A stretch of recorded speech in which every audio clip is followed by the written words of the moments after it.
Which NFC teams are best built for success in the future? What's going on, bottom line viewers? It's Mitch here, back with another NFL rankings video. In this video, ranking the future of every team in the NFC from number 16, the absolute worst, to the very best, the number one team that will dominate the NFC for the next decade. This video, I give you my rankings for the future of the NFC. But how do I do that? How do I determine which teams will be the best for the future of the NFL? Well, I have some criteria in order to do so. I am putting my confidence into rankings, and how I do that is a combination of stability of positions that I deem important with the potential of those positions as well. The positions that I deem important are quarterback, of course, coach, of course, the general manager slash the front office slash the ownership, and then of course the roster. And the roster includes all the assets that this team may have at this given time in 2022 that I project to be great for the future. The younger the roster, the better. So before I give you my future NFC rankings, make sure that you do spike that like button. Don't forget to subscribe to the channel for more BLV just like this. And get in that comment section and let me know your future NFC rankings. Let's kick off the future of the NFC at number 16. Unfortunately, the team that I am kind of an honorable fan of, and that's the Detroit Lions. But as an honorable fan of the Detroit Lions, I have to look skeptically at this team, the way that they're building this team and currently what this team is, right? I can't necessarily understand what they're going to be in 3 years, but at this moment in time, the Detroit Lions look the weakest entering the next decade. The Detroit Lions, from a quarterback perspective, no answer. Matthew Stafford is no longer there, obviously.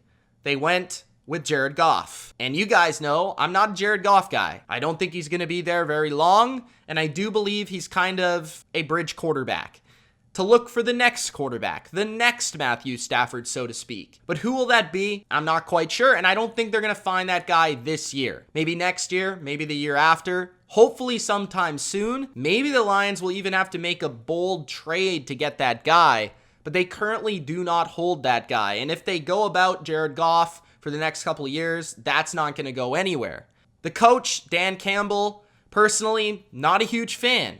I feel like he's great in terms of the culture, building up a presence of winning, and building up the energy in the building. And what he gets out of players, it's phenomenal. But I don't think Dan Campbell is going to be that coach that takes the Lions to the next level. I think he's a great guy to reestablish some source of culture, but I'm not sure he's a guy that's going to make you a winner. When you talk about the front office in Detroit, it's never exactly been fantastic. There's definitely some questions with ownership. Now, I do think that the management is going in the right direction, and I don't mind some of their signings and their draft picks as of late, especially last year. I think they're going about it the right way in terms of a rebuild, but I do think that they might need to hit the fast forward button in this next year or two to at least speed it up a little bit. I can sense with some Lions fans that they're getting a little fed up of the consistent rebuild after rebuild after rebuild. And then on top of that, the roster,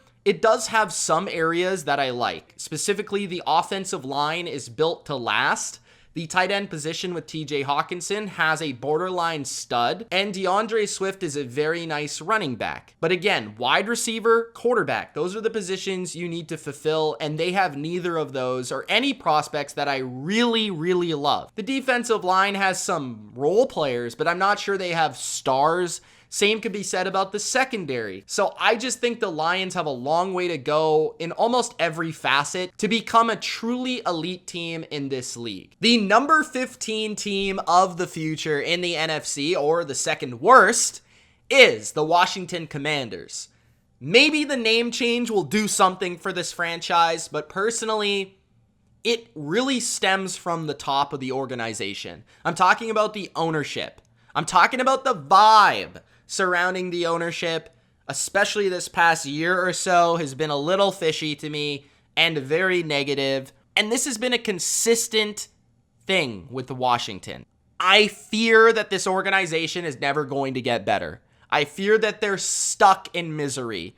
Maybe they'll have a good season here or there where they sneak into the playoffs as a feisty team, but I never see consistent growth with this franchise. I never have. At the quarterback position, they have yet to find an answer in seasons. How many years has it been since Washington has had a franchise quarterback? The front office, like I said, is one of the worst in football from not only a player management perspective and an understanding the NFL perspective, but just an overall ownership, having too much control over the whole thing, the whole culture, the whole process. It's too much for me to deal with. Roster-wise, they certainly have players, and that's where their strength lies, especially defensively, where they do have some young studs to work with. Offensively, Terry McLaurin, Antonio Gibson, they do have talent. That has never been their problem. But to consistently be successful,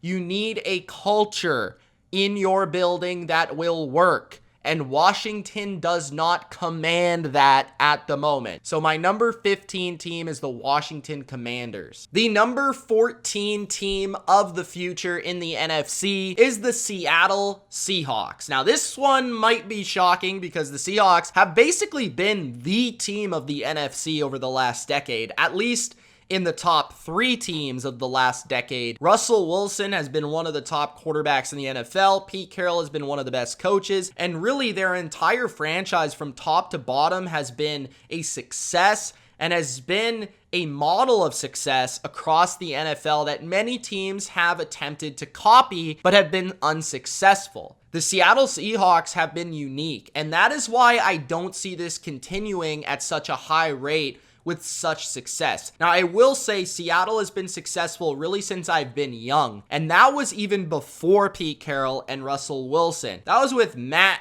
Hasselbeck and Mike Holmgren and all of these other rosters and teams that were good. So I believe that Seattle does have something about their franchise that breeds success, but the quarterback position, I'm not sure they're going to be able to fix it post Russell Wilson, and that world is coming sooner than you think. Roster is weak, and that is where I look at the management and I say, how much of this Russell Wilson wanting to leave is really your fault for not supporting Russell Wilson with a good team and with systems that are going to work and consistently produce. Pete Carroll has been a great coach, but he is very, very up there in age, and he's, I think, the oldest coach in the NFL, even though he doesn't act like it with all the gum that he chews. But the Seattle Seahawks, from a management perspective, from a coaching perspective, and now a quarterback perspective, all trending in the wrong direction. That is why I'm sour on Seattle's potential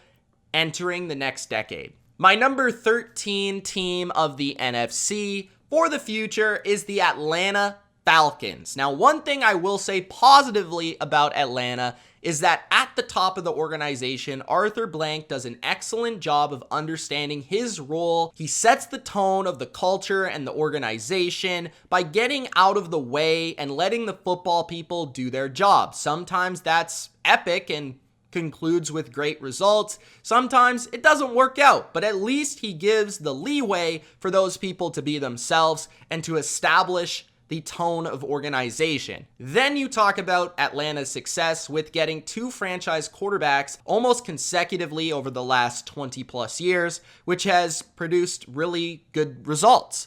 Michael Vick, Matt Ryan, both have been home runs in my personal opinion, not just from a product, but also from a popularity standpoint, especially when you talk about Michael Vick. But Atlanta has never really had consistent coaching, which has certainly been one of their flaws. And they also have been hit and miss with roster management and finding the right amount of talent to go for runs for Super Bowls. Now, they've had really good teams over the years and have had a lot of success over the years, but it's been rather inconsistent. I do wonder how they're going to move to the next phase with the next quarterback after Matt Ryan, because he's been such a steady force for this team for many seasons, and they don't have that plan in place, so it definitely takes a hit in that regard. Like, I feel like if I was ranking this list maybe a year or two from now, Atlanta would rank higher because I'd understand their process. But really right now, they don't have a lot of young prospects that I'm in love with. They have 2 or 3, but not a ton. Arthur Smith is a coach that I think is very intelligent and I think will be a steady for this team for years to come, but I'm not sure he has the quarterback to pair with for me to necessarily be 100% that relationship is going to work out for Atlanta. So right now they're just in a tricky position for me to rank them any higher, but I certainly do have the right vibes for this team to improve in the future. The number 12 team of the future in the NFC is the Chicago Bears.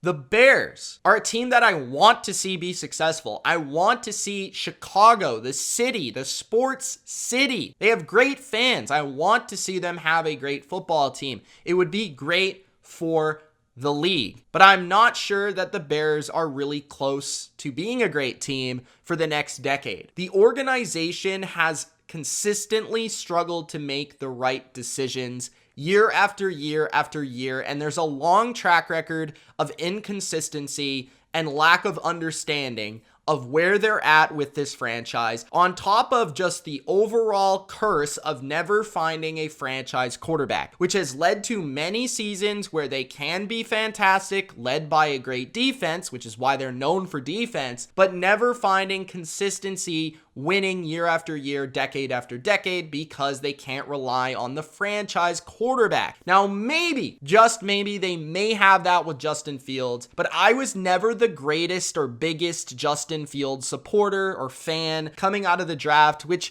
I just got to speak honestly with where I'm at with my evaluation. I think he can be good, but I'm not going to go out on a limb and say he's the next great quarterback in this league. Give it potential, but not necessarily a check mark there. Then you look at the roster, which is not set up well for future success. They don't have a ton of young prospects that I look at and say, this is a star in the making. They have a couple on offense, a couple on defense, Roquan Smith leading the defense, and then Darnell Mooney is a nice receiver, but is he a superstar? I'm not sure. David Montgomery, he's a nice running back. He's not a superstar. I don't know. So Chicago, I hope you can be great. I'm just not certain you will be great. And then with the coaching hire as of recently, I don't know if you have solved your coach for the future. So Chicago, I'm sorry, but this is as high as I can go. My number 11 NFC team of the future is the New York G-Men. The Giants, just like Chicago, a historic NFL franchise that has had many successful seasons and teams and has won multiple Super Bowls and has shown plenty of success in multiple decades. The New York Giants, as of late, have been a disaster, and you wonder how good of a handle they have on the NFL right now and the decision-making process. Now, me being the positive person I am, looks at the Giants right now and who they've hired at head coach with Brian Daboll, and I'm very positive with that direction, and I do feel like the Giants are going to get better here quickly. I'm not sure they have their quarterback. I'm not sure they have the next Phil Simms or Eli Manning in that building at the moment. I don't think Daniel Jones is that guy, even though I'm not necessarily 100% out on Daniel Jones just yet. He hasn't shown anything to me that says he's a Super Bowl winning quarterback. Offensively, you do have a couple guys that I do like, but you have also spent some pretty bad money on a guy like Kenny Golladay, Nate Solder in the past that haven't exactly panned out. Saquon Barkley, I thought was going to be a superstar, and he's turned out to just be injury prone. That's really talented, but injury prone, and the running back position is just a tough one to pick so high in the draft. I look at this offense as one that needs a lot of work, but hopefully Daboll can take it with the right system in the right direction. Defensively, you do have some studs up front, Dexter Lawrence being the youngest of the group that I do like. You need to find a pass rusher The secondary has actually been good, but there's not a lot of young superstars there. There are some veteran good players, so there's not a lot of foundation cornerstone players on this roster, and there's no superstar quarterback. So even though the roster appears to have potential at the moment, it's not super long-term at the moment either. The organization gets a plus because they're the New York Giants. They're in a great, just media-filled city. It's iconic. Everything about it I love, but the Giants have a lot to prove before I can put them in the top 10. Entering the top 10 NFC teams of the future, at number 10, the New Orleans Saints. The Saints are an organization that I really respect, an ownership group that I really respect, a front office that I really respect, but they have lost the king of the Saints organization, and that is Sean Payton. I wasn't talking about Drew Brees, even though that also does hurt. There's no doubt about it. But without that quarterback and without that coach, that combination has been so strong for this organization for a number of years and is really what I know the Saints to be. And without that pair at the helm of this franchise, it's going to be tough for me to project a ton of success moving forward. Now, potentially, they have a good ownership group. They have that front office to be able to find a team and put it together and find that quarterback and that coach, but I'm not sure that they're going to be able to do that quickly. I think it's going to take some time, and it's going to take some smart moves and calculated risks to make it happen. You look at this roster, and really the roster was built to get one last championship run out of Drew Brees. And I do believe the Saints have a lot of work to do when it comes to finding new foundation players for this team. And that's going to take time. So everything for me about the Saints is be patient. I think you have the right people to make the decisions here, but I'm not necessarily sure you have all the pieces to the puzzle yet for me to really consider you an upper echelon NFC team the way that I would have considered you that a decade ago. So the Saints, be patient. My number 9 NFC team of the future is the Carolina Panthers. We are staying in the NFC South here. The Carolina Panthers, ever since new ownership has come to town, I have been a believer in the potential attitude shift of this franchise. Going from one that was pretty conservative, laid back, and just understood their role in the whole grand scheme of the NFL, and didn't really seem like a team that was trying to win, to one that I believe is trying, but doesn't necessarily know how yet. And that's how I view the Carolina Panthers. I think from a general manager standpoint and a management standpoint, they have been doing a good job of building a young roster with plenty of talent on both sides of the football that you can win with, but they have yet to find the quarterback. They have yet to really establish an offensive line. But really outside of that, they have all the talent in the key places to be successful now and later into this decade, which gives them a lot of potential. But they're missing the big piece, which is that quarterback to take you to the promised land. On top of not having the quarterback, I'm not sure you don't also not have the coach. And that is where you dip from a team that could be inside the top 5 to a team that I just have too many question marks for me to put any higher than where I have them ranked. So while I do like the new shift in attitude of the Panthers and some of the prospect of the Panthers, I think the core pieces to success are missing from this organization. My number 8 team of the future in the NFC is the Arizona Cardinals. The Cardinals have the quarterback, in my opinion. Kyler Murray is that guy. Now, does Kyler Murray want to be that guy is the ultimate question and the determining factor of future success for the Arizona Cardinals. I think this is a team that you could see going to the playoffs year after year, season after season. Even given a tough division, they should be able to be a pretty consistent winning franchise with Kyler Murray as the quarterback. I think they've done a better job of being more out there and aggressive and risky in recent seasons to build a team around Kyler Murray, but I'm just not quite sure they 100% are there in terms of the correct decision-making process, in terms of all the moves that they necessarily need to make to put themselves in the right positioned to succeed. I'm not 100% sold on Cliff Kingsbury long term, if he's going to be there or not. It almost feels like make or break upcoming very soon. So Kyler Murray is really going to determine their success. How great will he be? How much will he be able to carry this team? And will he even want to remain in Arizona? Because this is a guy that just definitely feels emotionally driven. And I feel like that is a huge factor in whether you rank this team even higher or potentially lower. The number 7 NFC team of the future is the Philadelphia Eagles. The Eagles rank so high, even though I do have some questions about the coaching staff, about the quarterback. I certainly have questions about the quarterback position, no question, but I believe in the ownership, I believe in the management, and I've seen this organization win recently at a high level and consistently, which makes me believe that this is a team and this is a franchise that knows how to win, wants to win, and knows how to do it.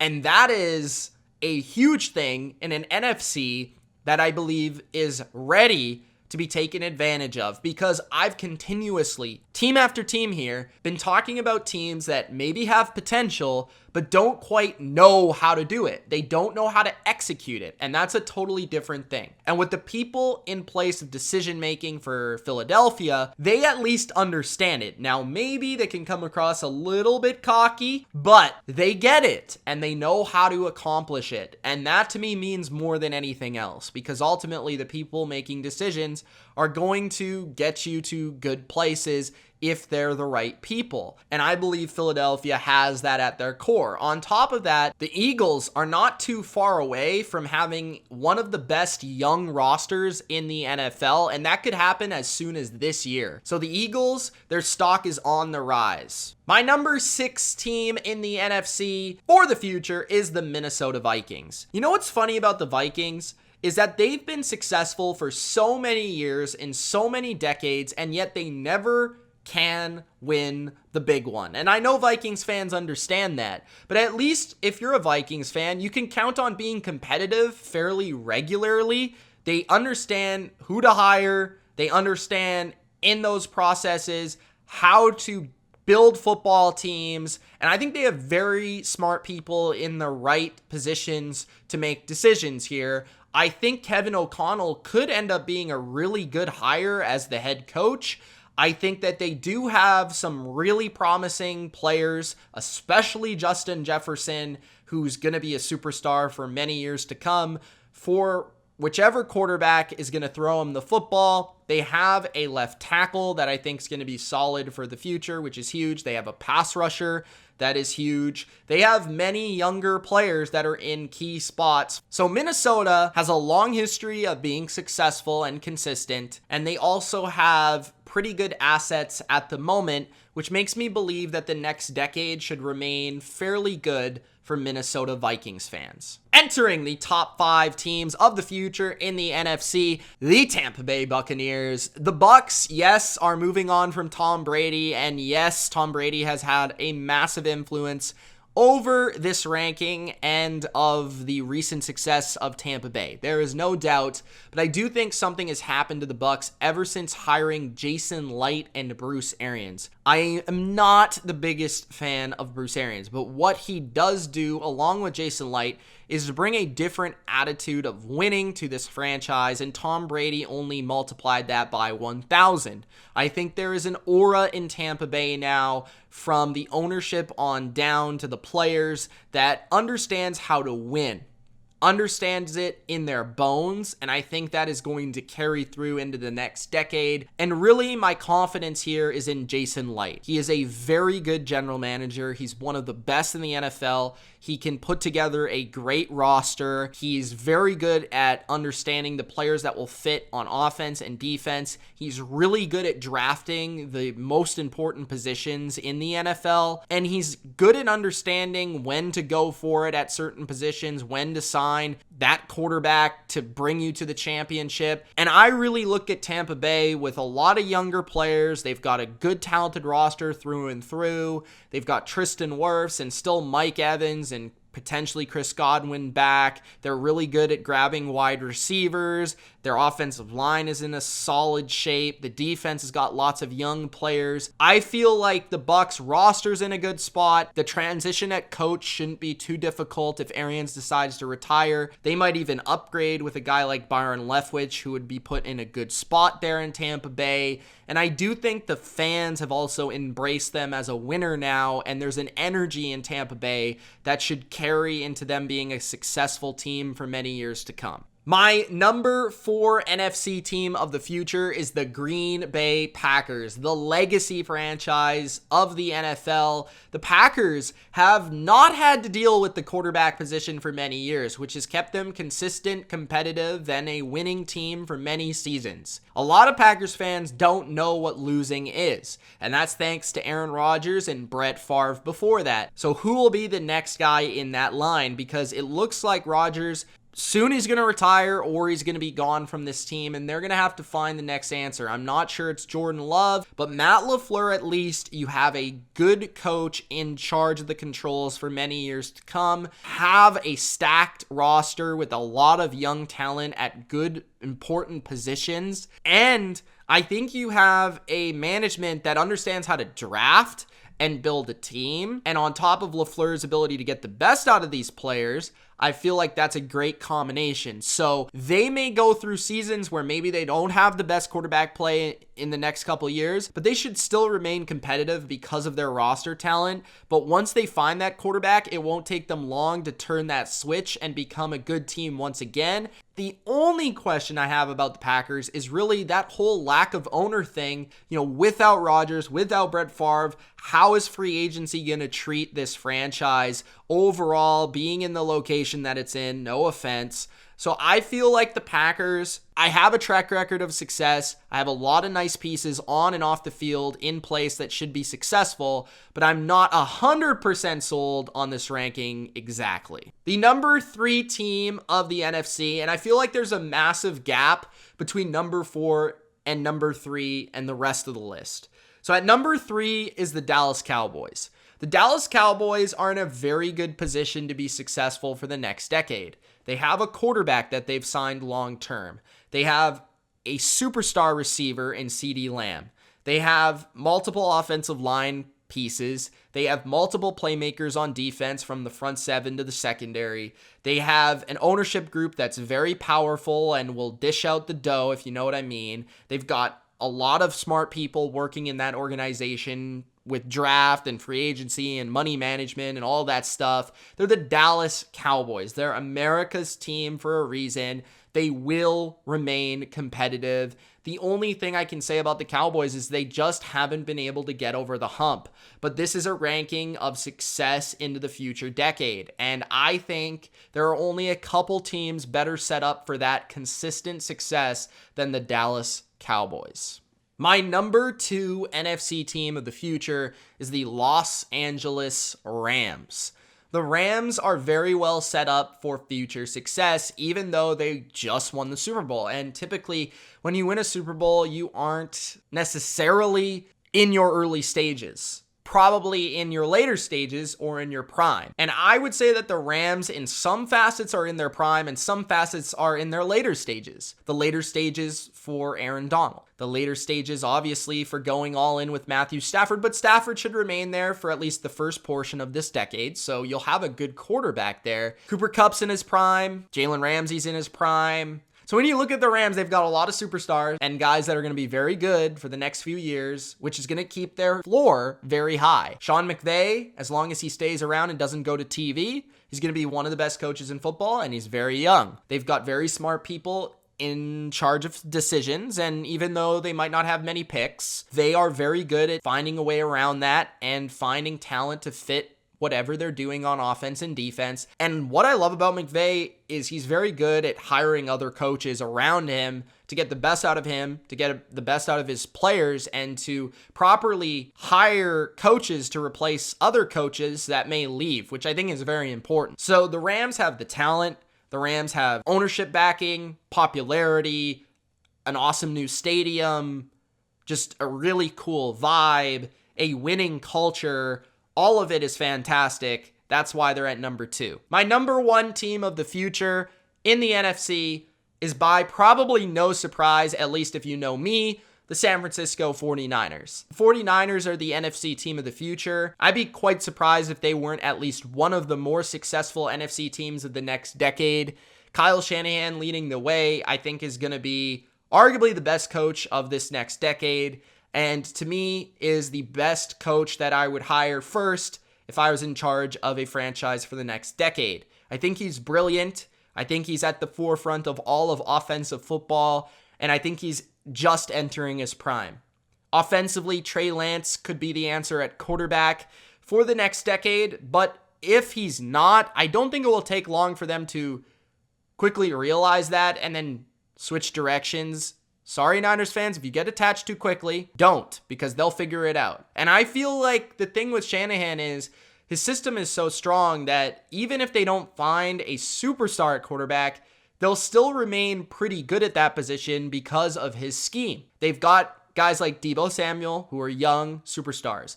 George Kittle, who's in his prime. Brandon Ayuk, who's very young. So playmakers are good. Offensive line could use a little bit of work in terms of youth, but they should quickly be able to draft that. And then defensively, Nick Bosa is young and a superstar. You've got players in there. Fred Warner is still young. They've got plenty of young foundational cornerstone pieces on top of brilliant coaching, good management, great ownership, a really good fan base, a historic franchise, a very cool city that a lot of players want to play in. I just think everything about the Niners is flowing in the right direction, and I think they could win multiple Super Bowls over the next 10 years. So the 49ers are my number 1 NFC team of the future. Let me know yours in the comment section below, and let me know where you agree and disagree with my rankings. It's Mitch. Thanks for watching. Don't forget to Gronk spike that like button and subscribe for more. Peace.